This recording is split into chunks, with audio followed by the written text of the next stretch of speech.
Oh, shit.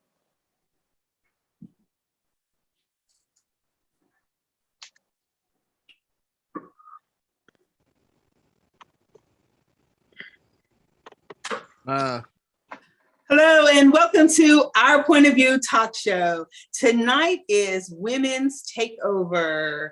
Yay! It's all about the Women's Takeover. Yay! Well, let me go ahead and introduce all the women so we can get started with our juicy questions. We're going to start with Cinta. Hello, Cinta. Hi, good evening. How are you? Great, how are you? Good, good. And Lynette, how are you? Hello, everyone. Hi. And then we have Tamala. Hello, hello. We have Miss Jazzy. Hi, how y'all doing? Hi. Hey. We have Miss Connie. She is new to our show. Hi, Connie. Hey, how you doing? Hi. And we have Miss Crystal. She's back again. Hi, Crystal. Hey. Well, today we are doing something different. We are on our YouTube channel. We have a YouTube channel, Our Point of View Talk Show YouTube. So we're live streaming today on our YouTube channel. And today we are talking with women. It's about women, for women, and all the questions we're going to be asking are women questions. Well, if you want to ask something about a man, that's fine. You know, you might be able to get some answers. I don't know much about men. So. But we're going to start around, we're going to go around the room and we're going to start with our questions. Let's start with Tamala.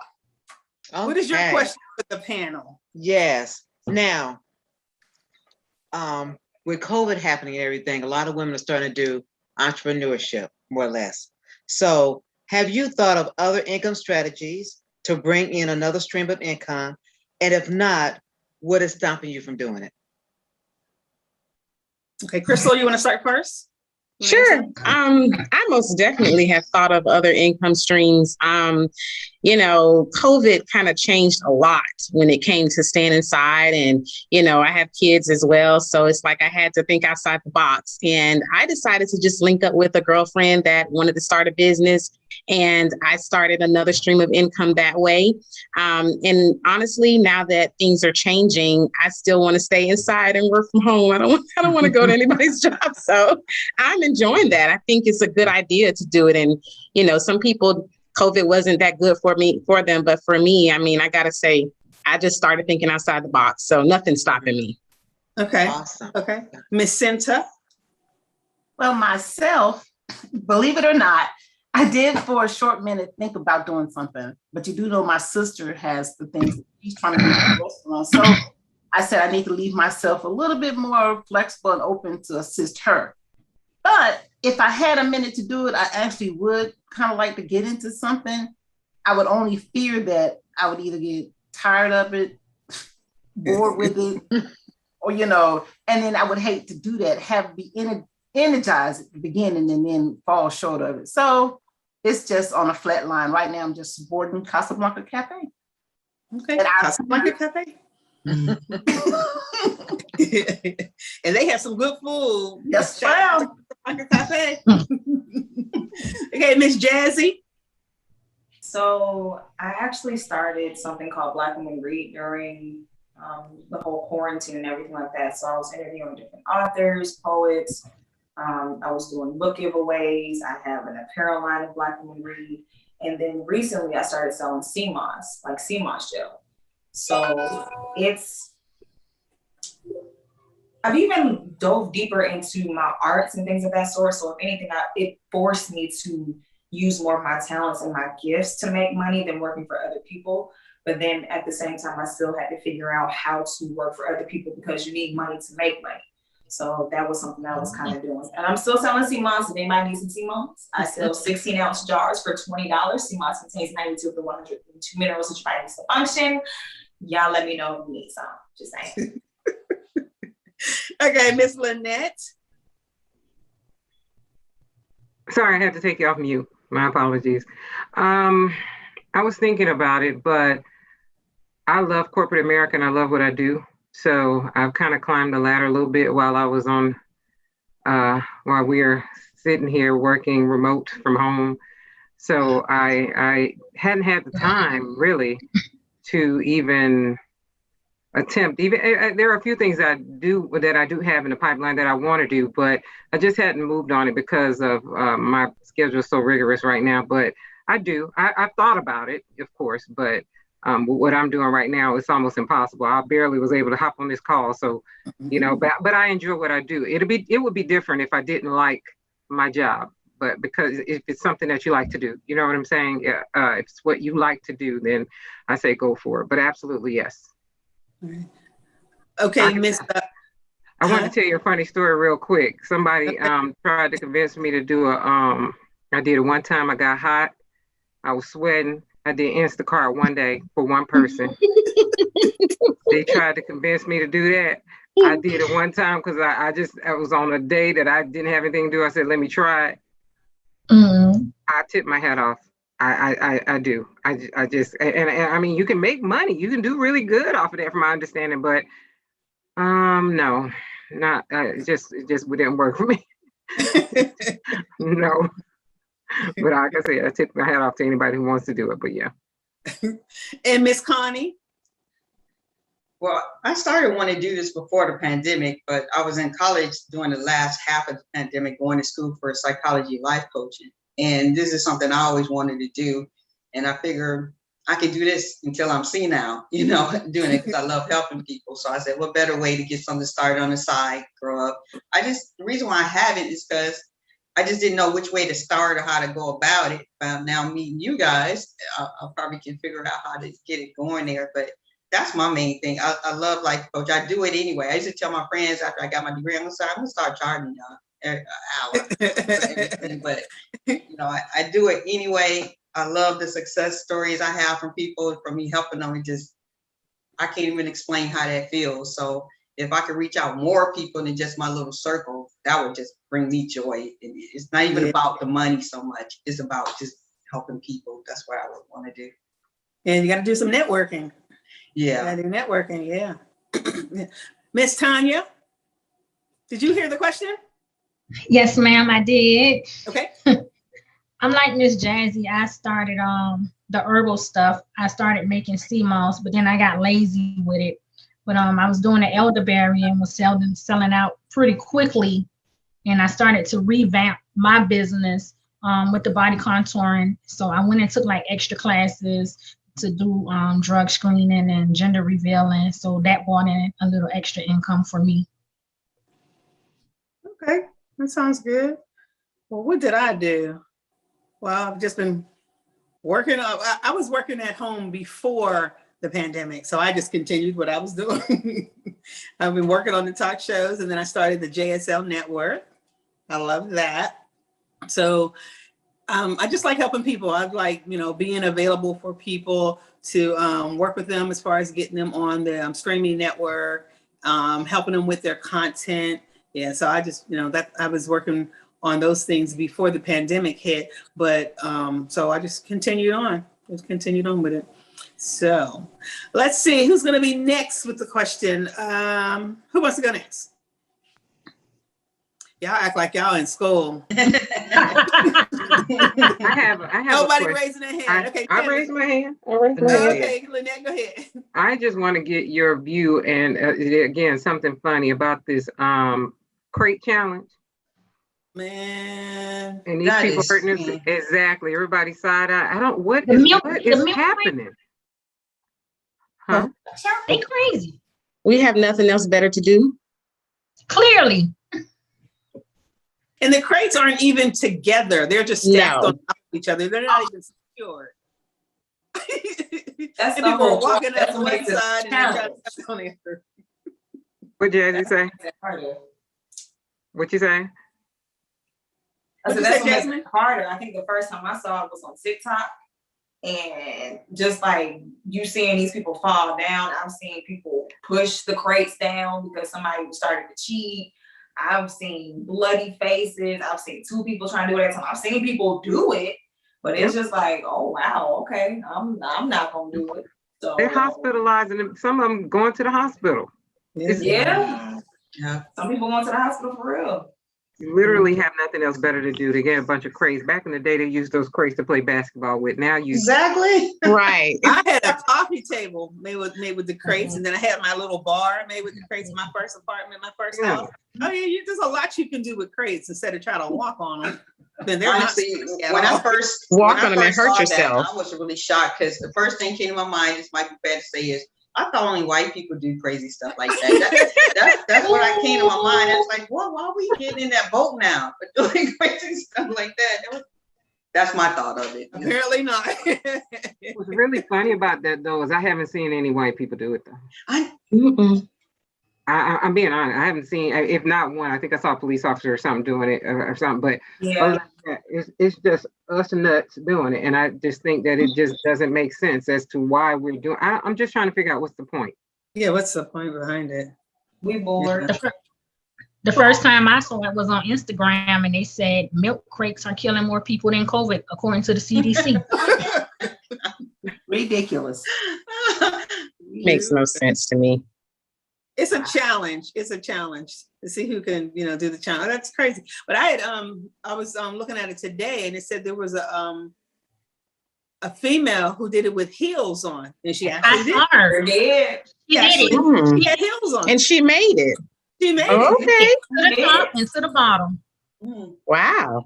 Oh, And there's no somebody way. said women can do anything in heels. I think she's a Howard University graduate, and she was like a cheerleader or a dancer or something. So, If you yeah. think Makes about it, sense. the ones that have made She it, had great balance. she did. And there was another guy, it was a guy who did it. He was rolling a cigarette or something, just rolling weed. He made it too. But if you notice, everybody, well, those are the only two that I know that made it. They were small. You can't get up there, climb. Everybody that went up there that was over 105 pounds fell. They literally fell. And you're right. She was. If you say she was a cheerleader, it's the balance. That's what it was. Yeah. With heels on. Oh, okay. Mhm. With the clear With heels. heels. Mhm. They were heels. Mm. And then you have all the holes in the crate. How did she not get her heels stuck in there? They Right. were thicker. Yeah, They were the thick, clear heel things. They were the thick heels. Y'all know what I'm talking about? Yeah, the wedgie the wedges. No, they're not wedges. They're like. No, they not wedges. They're thicker. The flat heel. It's Yeah, thick. like it's a flat heel, and Okay. it's clear, and it wrap around your ankle. Your Mm, toes are out. mm. Yeah, I Okay. got That's what it looked like. Wow. Okay. That's crazy to me. There's gonna be some other crazy challenges coming out too. So Yeah. okay, let's see. Connie, you want to start your question?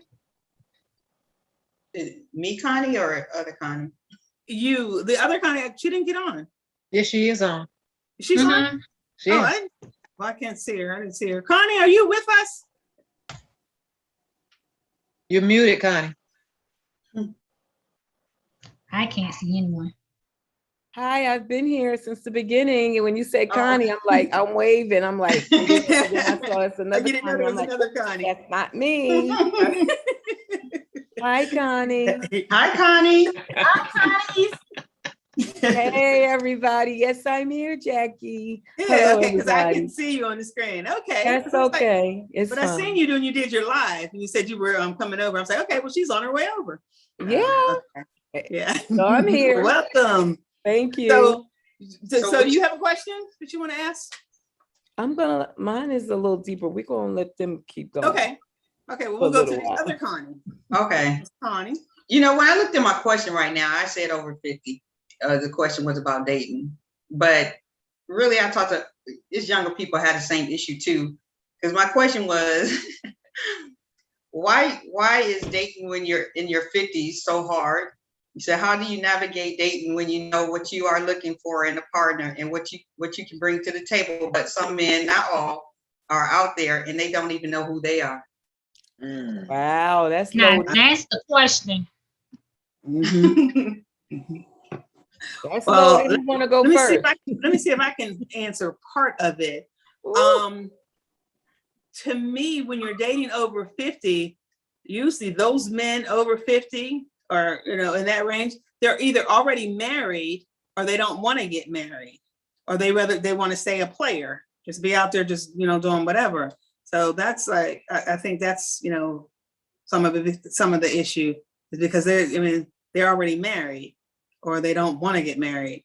And then when you're a woman and you're over 50, it's really hard because it's like you don't have a lot to choose from, you know, because of their status, they're already married, or they don't want to get married, or they just want to continue being player. They're dressing like they're young kids. I'm like, come on, really?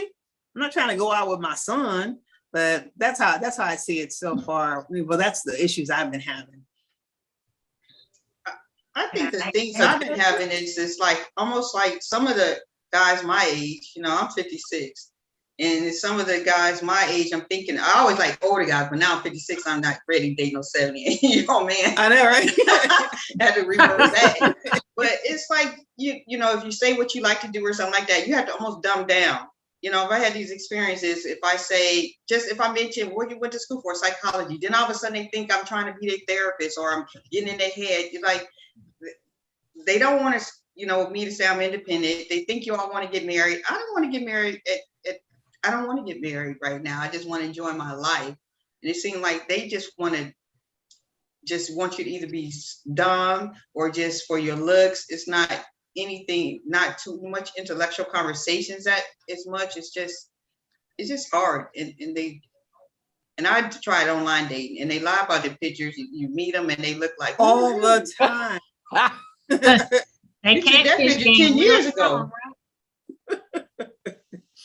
Yeah, all the time. Jazzy, Jazzy Yeah. was waving her hand. You want Jazzy to was chime in, waving her hand. Jazzy, You're the younger. youngest of the group? What were you gonna say? Yeah. Hey, okay. So I feel like when it comes to dating, I feel that the first thing that you have to know is who you are in general. Because if you don't know who you are, your likes, your dislikes, how can you connect to somebody else who possibly may not know their likes and dislikes? So I think before you even consider dating, and I'm younger, I'm the youngest one out of the group, but I always think when it comes time to dating, if you aren't solid with self, male, female, whoever, you're not going to be able to connect to somebody else. So you may be completely solid in who you are and what you stand for and what you represent, but also who are you? Can you define who you are without using what you've accomplished? Can you define who you are without all of the stuff that's going on the outside? Can you describe yourself in 3 words, just who you are and what you are and what you represent? Also, when it comes to dating, social media plays a big factor into a lot of things now. Now that social media is so huge, you're seeing all of these things that are not realistic. You're seeing these snapshots of people's lives, and you're only seeing the positive moments. And sometimes they're not even all that positive. Mm-hmm. It's just what people want you to see. Mm-hmm. So when it comes to that, you have to take out all of that completely. And if you don't know, and it's like, if you're trying to connect to somebody that doesn't know who they are, you're kind of wasting your time. But if you're upfront in the very beginning, like, hey, this is what I'm interested in, this is what I want to do. If you're interested in doing the same thing, cool. If you're not, do not make that decision for me. Do not waste my time. Mm-hmm. So you just have to be aware of the dating game and what's going on around you. And then also, are you open to building with somebody? Do you want the person to have everything right now? Or are you open to them growing? Are you open to growing with them? Because you're always going to grow. You're going to continue to grow no matter how old you are, 20, 30, 40, 50, 60, whatever. You're never going to be completely who you want to be right now. There's always some room for improvement. There's always room for progression. So when it comes to dating, you have to know whoever you may be talking to at that time, they may not know who they are. Some people are still dealing with their traumas. Some people are still dealing with their triggers. And they may not know that you are triggering them. They may not want somebody that has more going on than what they do. It just depends. And you have to be completely transparent when you're dating. You have to be completely transparent with whoever you're talking to, whether you're trying to date or whether you're trying to build a relationship when it comes to a platonic level. You have to be open to being your complete self without all of the facade, without the smoke and the mirrors. Because if you have all that up and you decide to commit to somebody, and then next thing you know, everything just changes, then you're in a situation that you never wanted to be in the first place. Mm-hmm. And I think also to add to that, I think that as women, a lot of times, I mean, I'm married 30 years, so the dating game been gone. But however, I do have friends who are single, and I think that what is happening over the years is that the women have to get out of the mode that they can only meet a man in a club. You know, you can only meet him if you're going out to a bar or something like that, or somewhere being provocative. I think a lot of my friends, you know, I have one good friend of mine. She met her boo coming out of Publix, right? She was coming out of Publix. He was coming out of Publix. I'm shopping at the wrong store. And she said she wasn't looking like that. She had on sweats, hair pulled back in a ponytail. He was working for UPS. What can Brown do for you? Okay. And he was working at UPS, and he just happened to say, hey, I think you're beautiful. Oh, I think that I could take you to lunch. Oh, he was like, who in the world asked somebody to go to lunch at a Publix grocery store? You know, but here we are a year later, they're still dating. So I said that to say to those women who are out there and single, you know, it's just a lot of times it's just being in the right place at the right time. It's giving off the right energy to the right person. You know what I mean? I think that they are out there. I think that there are men that are still great men that are still out there looking for solid women who are not intimidated by who we are and what we do. You do have those that are easily intimidated, and then you have those that are looking for someone who's strong, who has the ability to hold their own. And maybe like Jazzy was saying, the two of you come together with some common ground. You just never know. And all I'm saying is, if you're going to the laundromat, don't wear a bonnet, right? And if you're going to the grocery store, don't wear a bonnet. You know, you ain't got to be cute. But, you know, I think that we just need to always be mindful that you could run into somebody anywhere. You could meet them at the post office. You know what I mean? It could be at a FedEx drop off. You just never know where you might meet your person. And I think that unfortunately for us women, we've been so accustomed to the men approaching us. You know, it's the 21st century. You know what I mean? We don't always have to sit back and wait for them. I know all y'all script. Well, he that finding for wife. He ain't looking for a wife. He just looking for somebody to go to the movies. Now cut it out. So I'm just saying, you know, if you see somebody interesting, what's wrong with saying, hey, would you like to have lunch? Can we grab lunch? Can you have, because, you know, in dating, it's always noted that having lunch is a little bit more lighter than saying inviting somebody to dinner. Mm-hmm. Or if you say to somebody, hey, you want to grab a cup of Starbucks, you know what I mean? My sister's here from New Jersey, and there was this guy that kept eyeing her as she was walking through Piedmont Park, right? So she comes home, keeps telling us, oh, this guy, he's talking about, we like, okay, and what did you do? Nothing, excuse you, ma'am. I'm gonna need you to ask him, do he want to go to Starbucks for coffee or something? Because he is showing interest in you every time you go to walk. He's waving, y'all stopping, y'all chit chat and talking about, ma'am, but he hasn't asked me because he's scared, bro. You know, but I'm just saying, don't be afraid, ladies. Don't be afraid. If you see somebody that you might think you might like, if you feel the energy of an individual, ask them for coffee, ask them for lunch. You know, back in the day we used to say, can you go to lunch and we're gonna go Dutch? That means you pay and I pay. I ain't gonna pay for you, you ain't gonna pay for me, but we're gonna go down, sit down and have some good conversation. I mean, I would love for all of the single women who are single to find a great mate and be happy, you know, but it takes time. And some women on here probably been married, divorced, and remarried, you know what I mean? So you've gone through those transitions. And like the other Connie, my other counterpart, Connie was like, I don't want to get married, but I would like to have somebody that would take me out, buy me roses, take me out dancing, go to the movies with, things of that nature, you know, and there's nothing wrong with that.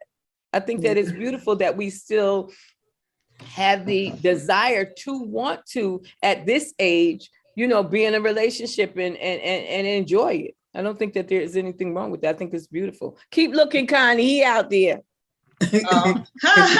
You know, my husband passed away 7 years ago. And I haven't been in a serious relationship since then. And everybody's like on me, like, when are you going to wait? I was like, I had a beautiful marriage with him. And I'm not trying to compare him to anybody, but it's just, I know what standard I want in a relationship. And it's not about how much money you got. It's not about anything like that. It's about the chemistry we have with each other, communicate, and just love being with each other. And honestly, I could go out. A lot of guys think, oh, you have people coming. I could go out and nobody starts saying, no guy say nothing to me. Now I am right, like saying that if I find somebody that I'm interested in, best believe I will say something. But I haven't had nobody that I want to say something to. If I can just add to that, because I'm honestly, I'm freshly divorced a year. Okay. No. And yes, I have 2 children and I am no longer married. And I have had to, which was one of my questions, I have had to develop my relationship with myself. And what I like to, talk about with women, because I'm a life coach, Connie, as well, is about rejecting the settling disease. Because my years of marriage, I was married for 9 years. I settled, I compromised in my marriage, and then transitioning out of that. It's a whole different world out here when you're on the dating scene. It's like, the other Connie was saying, like, you may have to change it up where you approach. You may not get approached. And I had to get out of mommy mode. I mean, no bonnets. I had to come out on Saturday with my lips popping. And I couldn't just wear my little Brahmin wallet. My friends was like, get a clutch, Crystal. We are not going to let you walk around with a wallet and your phone, and I've learned how to develop that relationship with myself and not to compromise anymore with who I am and who I want to connect with. So that confidence, it now exudes. And I actually have people approaching me and I approach them and I'm feeling a lot better, but I can kind of understand where you're coming from, because when you've been in a relationship and then you transition to what's your new normal now where you're single, it's different, and you got to get comfortable with yourself first so that you attract that comfort from someone else that you really want to be with. So that's good. Wow. Very true statement. Just to jump on that a little bit. I'm on my second. Why you put all 10 fingers up? Because I'm trying to figure out how many times I've been down this road. I think this is just my second. Now, I got married really young. I had nothing to do with that, anyway. And actually, believe it or not, I have said this to myself.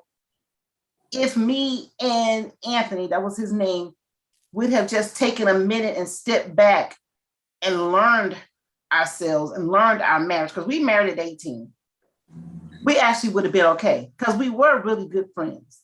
And I think we both, too many people started getting in our ears, blah, blah, blah, blah, blah, blah, blah, blah, blah. And so then we ended up calling it off. And then I looked back and said, look at this. I would have been married, going on 30 plus years now if I would have stayed there. But, I didn't. I moved on. I got another one. Then when I moved on to the next I was like, you got another one. Now, when I got on that little path again, I actually had no intentions on getting married.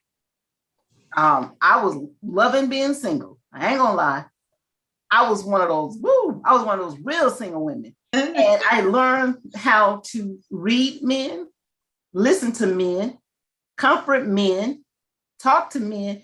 And I used to just blow them away. I would absolutely I would come up to them, just listen to their conversation and walk up to them and say something like, you probably should not put on that color shirt no more. Baby blue with your eyes, man, stop. Girls would just love that. I think you should do that. Or maybe you shouldn't shave it all the way down next time. Maybe you should just do it. And I would just go up and say stuff like that. And then next, they were like, what are you doing later? I'm taking you to lunch. How about that? That was me. All right. They were like, you taking me? I said, I'm gonna take you. Where you want to go? What you like to eat? Hint, so that's how it was. And I was loving it and I was able to do it. And like I said, I did it 11, 12 years, and I thought I was going to go on through doing it. I said, I don't really want to marry again. I like this. It's just that these little kids I had start popping up, asking me, Mommy, when you going to get married again? And I was like, why? All right, so then I prayed. I prayed to God, and I said, you got to understand who I am. I know you know me. You knew me before I was formed in my mother's womb. You got to understand who I am. So I need you to transition me into another person. Make me that wife that Yeah. I should be for my children. Mm. And I, when I started dating then, I told guys, I'm not looking for a daddy. For my kids. I wasn't looking, because my kids had good male role models, my brothers and brother-in-laws and stuff like that. So they didn't need a daddy. I said, I want a friend and a husband.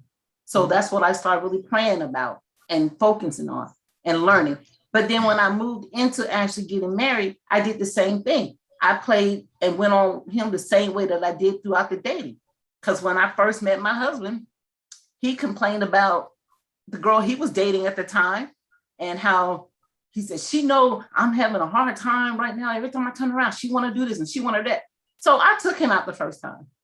I did. I said, okay, just be quiet. I'm going to take you to dinner and a movie. And we went to Papa Do's and we went to the movie. Because I heard him talking, a lot of people talking, he wanted to have frog legs. He just never went. So I looked in Atlanta, saw who did frog legs. And he goes, where you taking me? I said, because I hear you always saying that's what you want to try. Boom.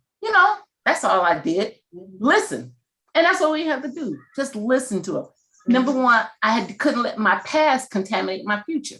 It wasn't like my whole 10, 12 years I was out there was perfect. These busters I ran into were horrible.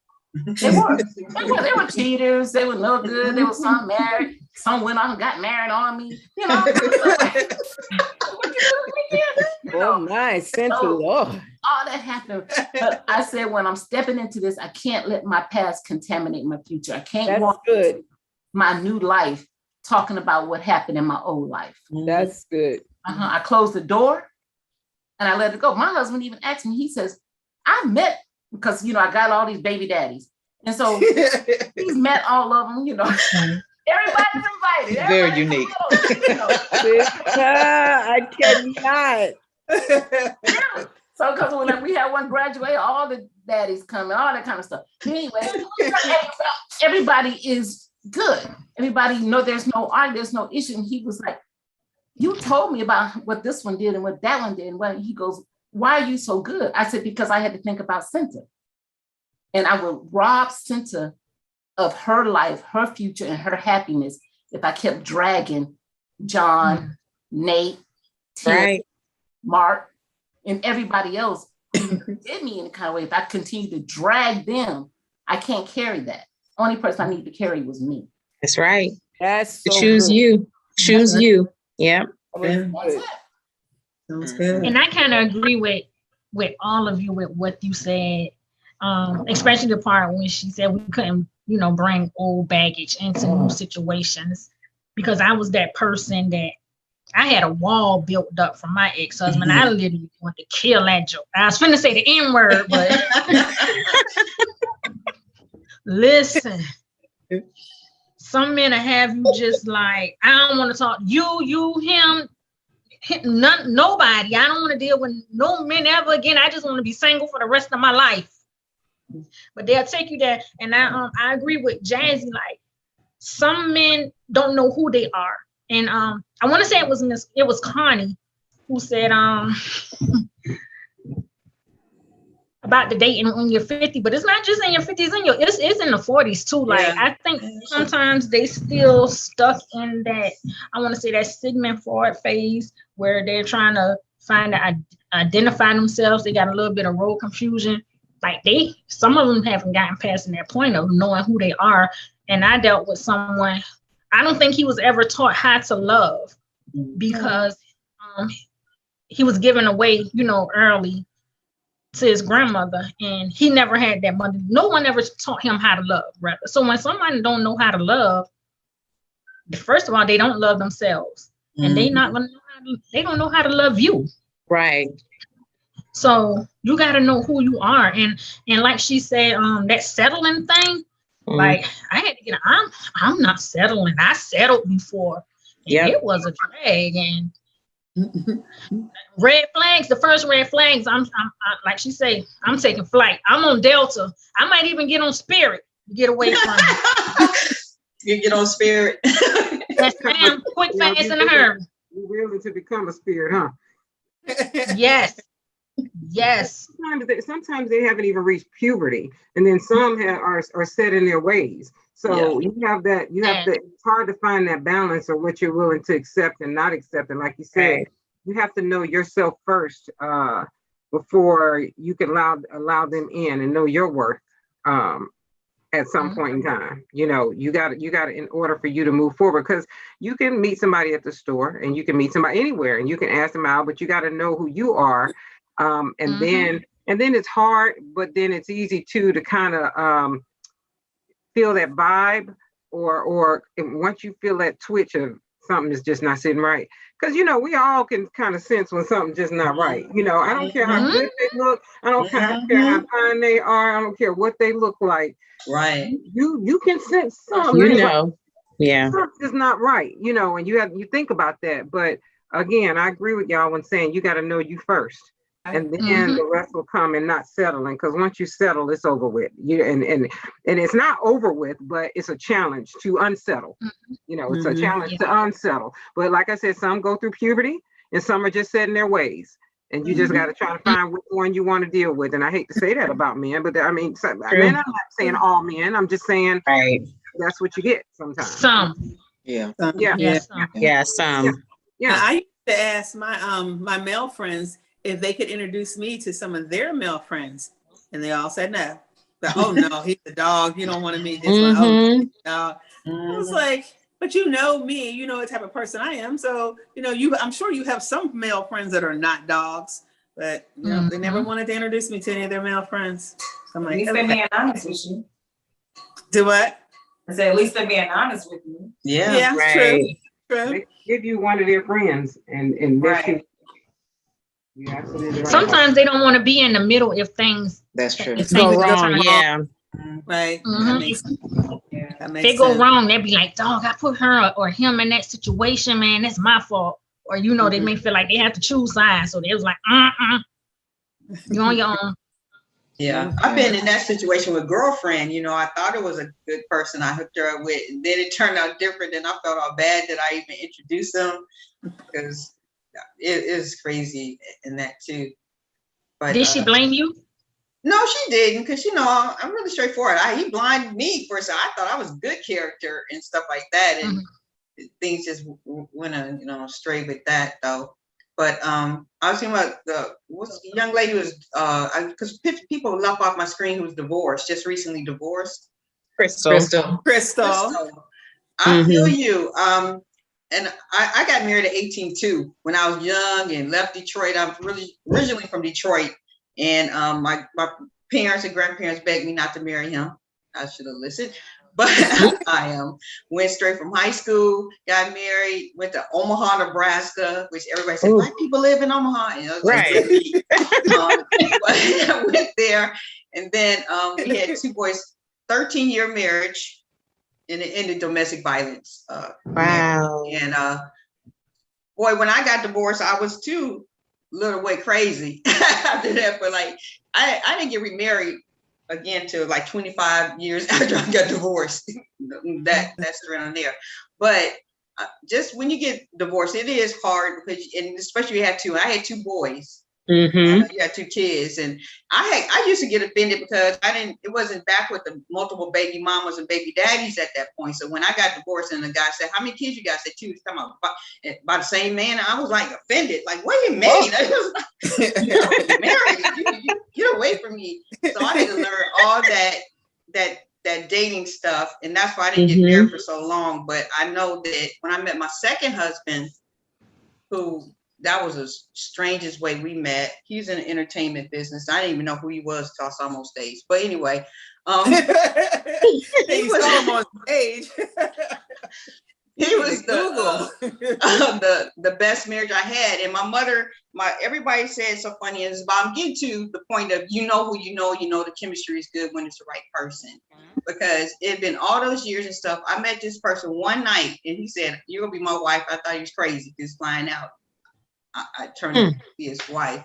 But my mother used to say, "You don't know this man. You just met him this. How you leaving from Nebraska and going to Las Vegas?" Because my kids was growing up to do what I want to do. And I broke it down to her. I said, I was with my first husband, who she knew it couldn't stand too. I was with them from 14 years old, got married at 18, married 13 years, 2 kids. What did it get me? It got me a divorce. I was in this crazy 7-year engagement, which even my oldest son, like, Mom, you didn't want to marry him. Who'd be engaged for 7 years? I just wanted the ring. Honestly, I just wanted the ring. But, you know, after I got the ring, I was like, I didn't even want to talk about marriage. At least you're being honest. And so I got through that. Then after that one was a disaster. I got in another 3-year relationship, and that's when I met my husband and passed away. And we met in July. I moved to Las Vegas that November. You know, these situations happened like so weird to get me to come because I wasn't coming forcefully. And that was the best relationship I ever had. And we didn't know each other. So it's not always about how long you know a person. It's about the chemistry, about what you talk about. He knew who he was. I knew who I was. And it just works like that. So I know it's men out there that exist. Yeah. Maybe I need to bump into somebody at Public. We don't have one here. I'm new to Maryland now, so I'm learning stuff. Men in Maryland are very aggressive. Very aggressive. That'd be another question about Me Too movements in here, because I had an issue with movers bringing furniture in. But anyway, that's another whole nother story of that one. But it's just hard starting over, and it's hard to date, period. It's not just 50. You're right, Jazzy. It's not just, I talk to young ladies your age and younger that have the same issues that we do. I'm just thinking when I say 50 is because you would think by my age and you 50 and over that you might have a little bit more sense. But So I have a question since we're on the relationship topic. Do you guys think that some trauma that, women or men deal with in their childhood affects their relationships, not just like with family, but with spouse and? Oh, most definitely. Yeah. Most definitely. What you go through, in your childhood, it definitely comes out in your marriage. It comes out in your relationships because you look at that person that you're connected to them as as you continue to develop in that relationship. And so when you have those moments that you didn't get to get out whatever is suppressed in you that you went through as a child or whatever traumatic event you went through, you tend to take it out on that person. So definitely, I believe that. Yeah. I believe that. My parents, when we were growing up, we never saw them argue. Whenever they, were arguing, they were in their room and they did it in the privacy of their bedroom. So we never knew about, conflict, about, having those types of conversation. So when I got married, I didn't know how to argue. I would sit there and laugh at you like, what? What did I do? With your parents, when you see the different things that they're going through, then that way you're able to learn. And if you can see them communicating and all, then you'll learn how to communicate. But if you don't see it, then you don't know how to do it. So you're taught by what you see. And that's why sometimes it was kind of hard for me to have conversations with friends growing up. I never looked them in the eye. I didn't know how to, be confident with myself. So, mainly because I have a gap and I wasn't, secure with myself because I had a gap growing up. And so I never looked them. So when I got to high school, I had to do everything for myself. I had to say, well, if you want to, be a better person, a more confident person, you want to learn things, then you're going to have to teach yourself. Because back then, I'm 59, my parents, they didn't talk to us like that about a lot of things. You didn't have big conversations with your parents back in the day. My father told me he loved me when I moved to Virginia. And I think I moved to Virginia, I was in my 20s. And I would always say to him, Daddy, I love you. And he was like, same here. And I said, why do you say same here? He said, because I love you too. I love you too, but I don't have to say it. I don't feel I need to say it. I prove it by the things that I do. I said, well, sometimes people want to hear it. You don't have to do anything for me. Just tell me you love me, So it's different. It's different. I think that when it comes to, let me see. So whenever you get into a relationship, a friendship, or anything of that sort, when you're moving or making decisions, if you haven't healed or worked with your inner child, there are times that you could possibly make a decision as a 15-year-old child or an 8-year-old child. I think somebody mentioned earlier that you make decisions based off of some trauma that you've experienced. And that's real, that's true. Sometimes I'll catch myself, like I'll snap and I'll get an attitude and I'm like, okay, Jazz, you're not a little kid anymore. You don't have to respond that way to get what you want. There's another way for you to do it or go about doing that. So inner child work is definitely real. And I think that everybody should do it. You can write a letter to your 9-year-old self and just have a conversation with yourself. Like, I have you now. Like, you're protected, you're safe. You don't have to respond that way. You don't have to react that way. Envision your 9-year-old self. Give yourself a hug. Love yourself. You have to reparent yourself because you do carry those traumas and triggers without realizing sometimes. And you're going to respond from a 3-year-old point of view or 9-year-old point of view because you don't know how to properly respond, because children are sponges. And you also don't know if you've never seen it properly. If you have never seen a healthy relationship, you don't know what it is. And then if you're watching TV or looking at social media and stuff, that's what you're comparing it to instead of a healthy relationship.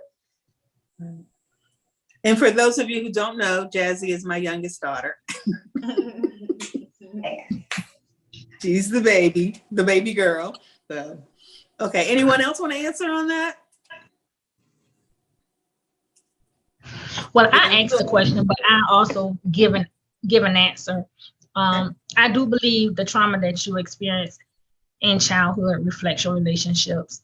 You know, when I was 8 or 9 years old, I was molested, and at 14, I was raped, and then I was raped again at 21 by my oldest son's father, and I just had so many walls built up, had trust issues. Didn't know who to trust, and you know, I never got it out. Like, I held it on, and I'm 42 now, and it took me 41 years. When I was 41, I wrote my first book, Broken but Healing, to release some of the pain and the anger that I was still holding inside.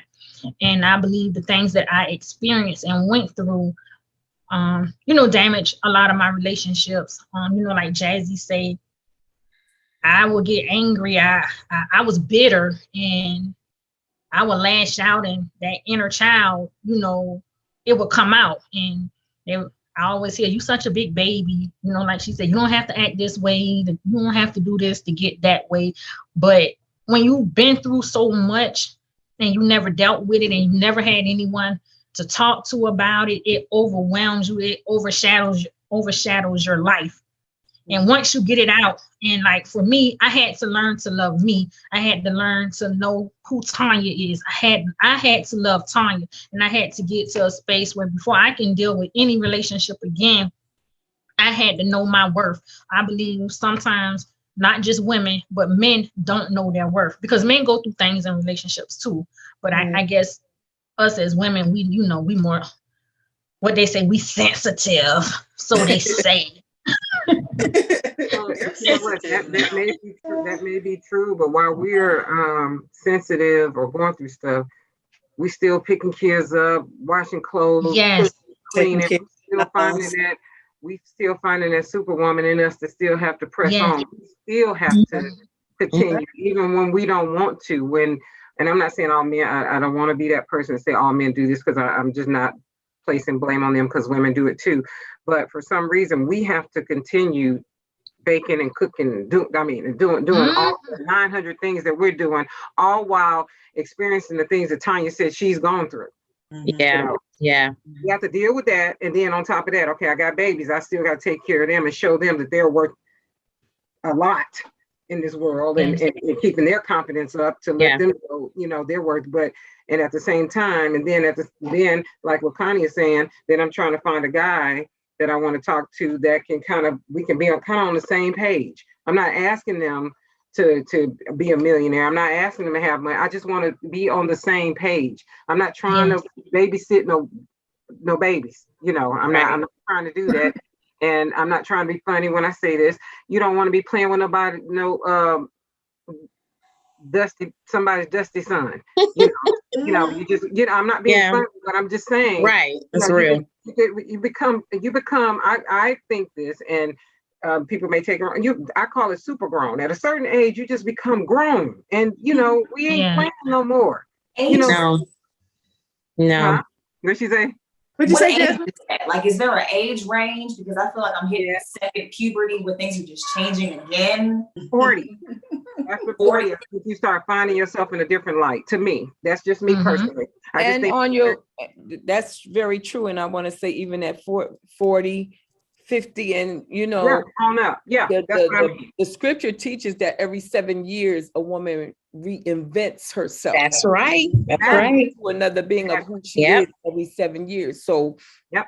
even at the age that I am now, which is 58, I'm not the same person that I was 7 years ago. Yes. I'm Right. evolving into a different kind of woman. Just like Jazzy said, you're ever evolving, you're ever growing, you're Right. ever learning. We will never stop. So I think that that is a very key point. But what I did want to also point out was for Tanya, to all the other women who might be viewing this on Facebook Live, you might be watching it on the replay, and you could be a Tanya. And I just want to celebrate those Tanyas that are Yes. out there, the Tanya that is with us tonight, and the Tanyas that are out there who have that story, but yet they came up, they rose to the occasion, because Tanya could have really said, I'm done. I don't want to do that with life. I'm over it.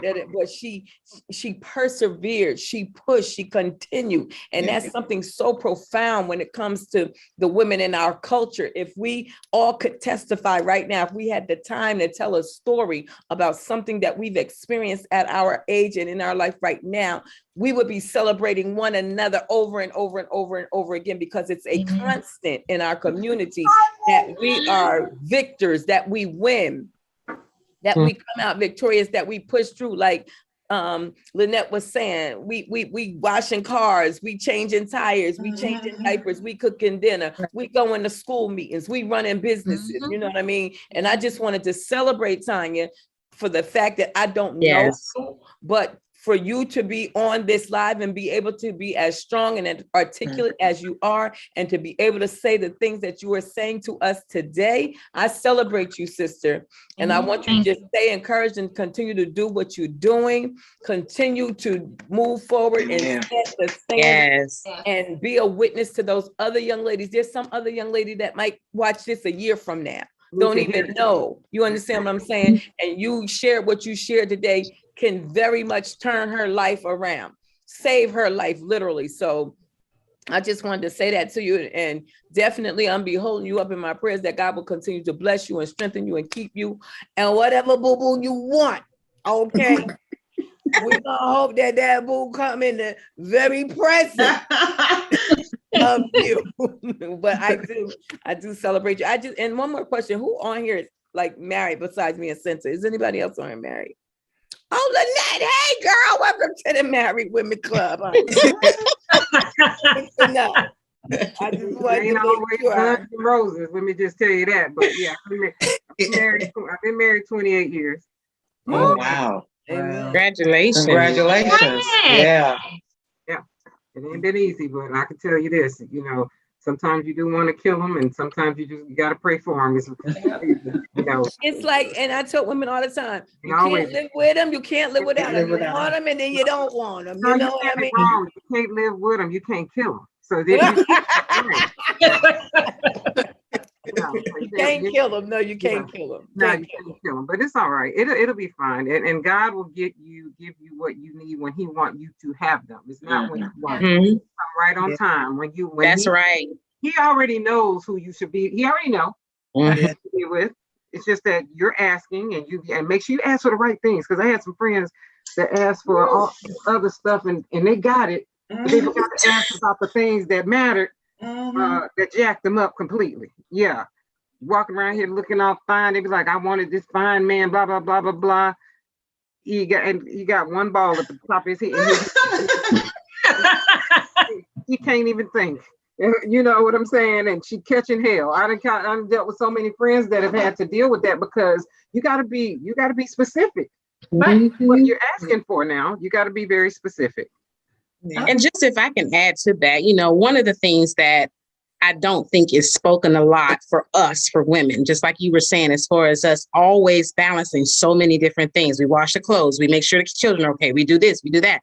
I went to a therapist and I had a coach. Is nothing wrong with that. That's actually very healthy. And in doing that, that helped me heal. Then I learned the art of really making peace with all your pieces. Okay. All those broken pieces from your childhood, everything that you've gone through, just learning to really sit in that and learn how to really feel your feelings and process that. That's where the true healing began for me, honestly, coming out of that marriage or coming out of whatever else I didn't deal with that was suppressed for so long.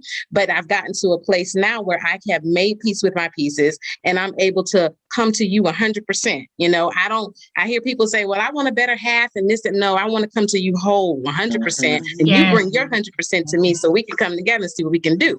So there's nothing wrong with therapy. There's nothing wrong with coaching. I am 100% an advocate for that because it's not talked about a lot. For us women, we're conditioned to be a certain way and we can get some help if we need it. Amen. I want to piggyback on you. I got help. And I Go think ahead. that we should, that goes across the board for husbands, for men, women, our children. We've been so in our communities, it was so taboo to even think about going to some counselor or having some therapy of some sort. They thought you were crazy. Yeah. And growing up, you wasn't going to, you was going, the only therapist you was going to get was that belt across your behind. Right. So, speaking on that, it's so funny, when I graduated life coaching and you talking about getting your head together, a lot of people thought I went to be a life coach or try to make money or going to go back on my master's. I really went when I lost my husband 7 years ago, 7 days later, I lost my mother, 7 days after burying my husband. 30 days after that, I lost my sister after my mother, my older sister. My goodness. So it's like starting November to March, it's like stars all over the thing. And so I always, I have associates in chemical dependency, but I could not be a drug coach. It's really true. If you're not a drug addict, don't try to do that drug I have some stories about that, maybe another show, but I decided I did the psychology because I needed to get my head right. And I noticed when I was going to school, I was learning for myself and I think differently. I react to stuff totally different than I used to. So it wasn't just, and I felt like if I'm going to be a life coach, although I experienced a lot of stuff, including I was raped as a young girl, teenager too. So when she was telling that story, I really felt and could understand what she's saying. And, I got through it. But you're so right. That benefited me to be able, how can I be a life coach? How can I counsel somebody else if I don't even know what's going on in my head? Right. And so it is important to go there. And I noticed that when people say life coach is the same thing as a counselor, as a therapist. It's the same thing. But yet you tell a person you're a life coach and they all into it. Like, oh yeah, you want to talk to you and get this. But if I said I was a psychiatrist, then they'd be scared because it's like they don't even know it's the same thing pretty much. So it's just crazy with that.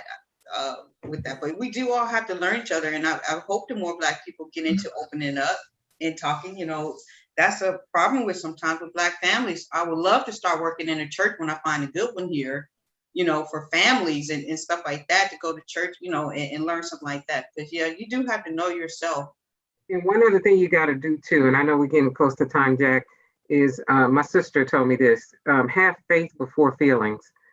You just let that sit. True. Think about what I said, faith before feelings, because it can mean a lot of things. Okay. You have to have that in that order, because you can put your feelings before faith. You can love somebody, feel like you love somebody, those feelings. But if you ain't have faith in God and knowing what, and answering to Him and asking, talking to Him, then you really don't have anything. So you got to faith before feelings and then go from there.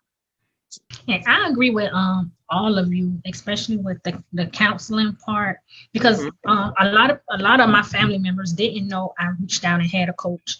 And the lady who inspired me to write my book, y'all, it's crazy. She wasn't the first person. It was prophesied to me maybe 15 years ago that I had a book in me.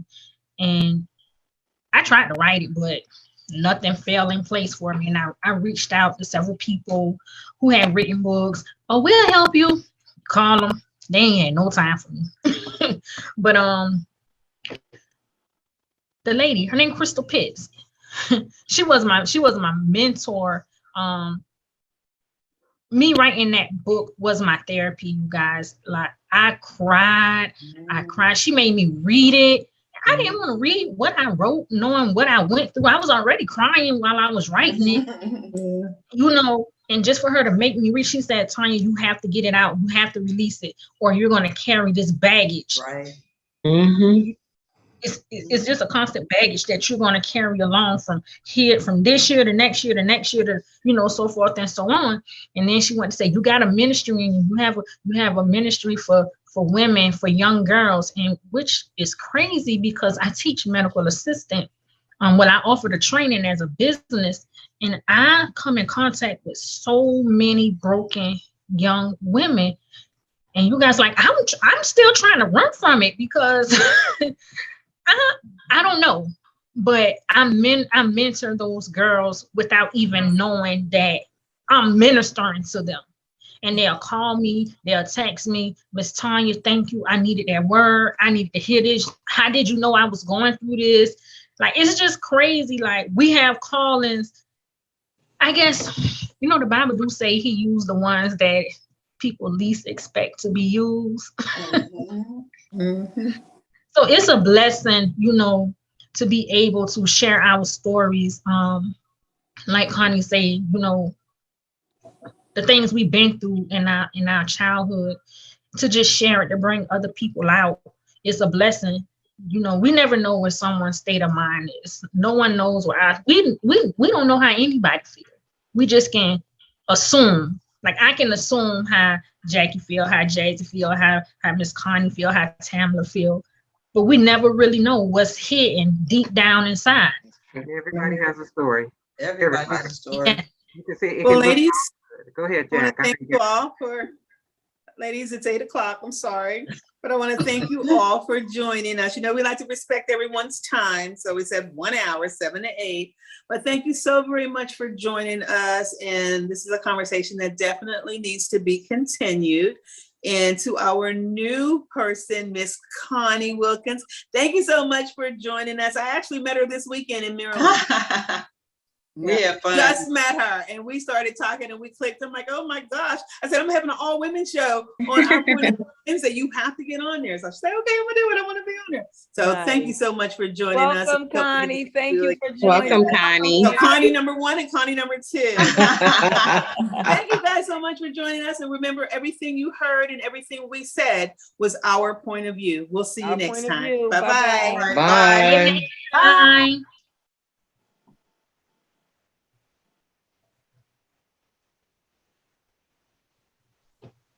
That was cool. That was cool. Are we done? I think It's so. still recording. Yeah. But Michael edited, he'll cut it down because it's still saying recording. Mhm.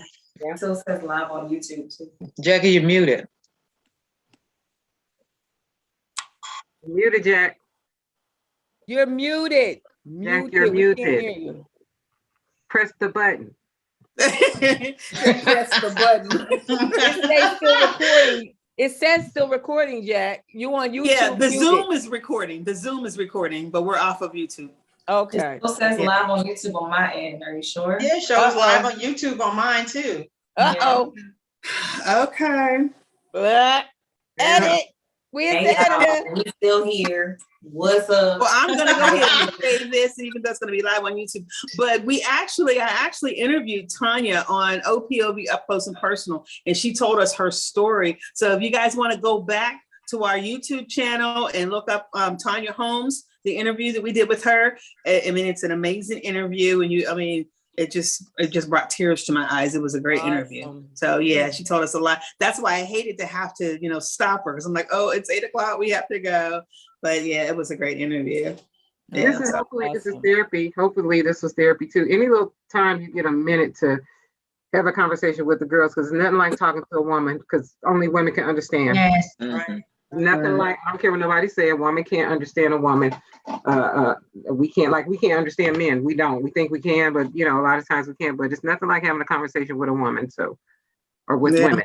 So hopefully, all of this is therapy for all of us at some point in time. We need part 2. I'm sorry. Go ahead. Oh, definitely. Part 2, part 3. We need it all.